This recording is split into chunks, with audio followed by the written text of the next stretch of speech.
Have you been looking for a very unique, gorgeous snake to add to your collection, but one that is a bit more challenging than the typical beginner reptiles? Hi, I'm Abigail Kessler, founder and editor of Raising Reptiles. Today, I want to introduce you to the stunning Brazilian Rainbow Boa and briefly go over their care.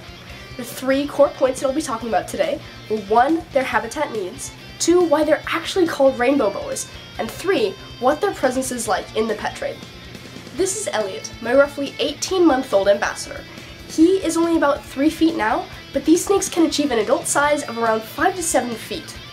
Now, one of the most important things you need to know about them is where they come from.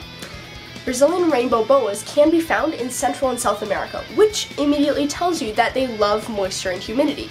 That means that optimal humidity levels in their enclosure will be about 70 to 90%.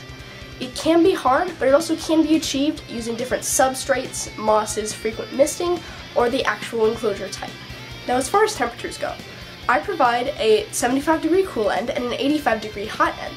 What this does is establish a thermal gradient, which is basically a staggering of temperatures that the snake can choose from.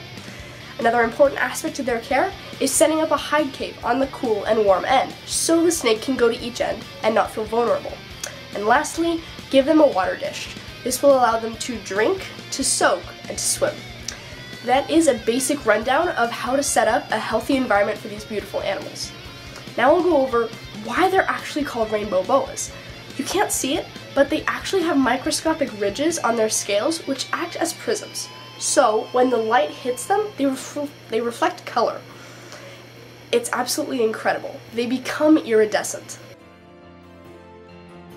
On to my third and final point. What is their general presence in the pet trade?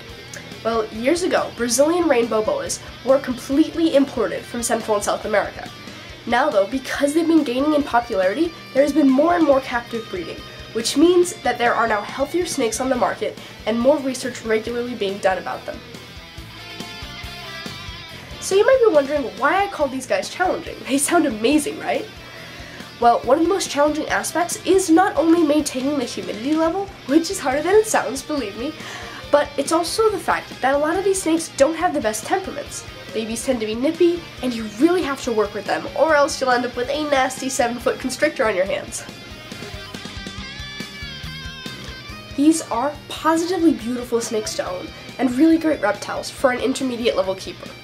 If this video on Brazilian Rainbow Boa care has piqued your interest at all, then I highly recommend you go check out raisingreptiles.net, where you can find really quality information on snake handling techniques, how to actually deal with that humidity problem, and a lot more.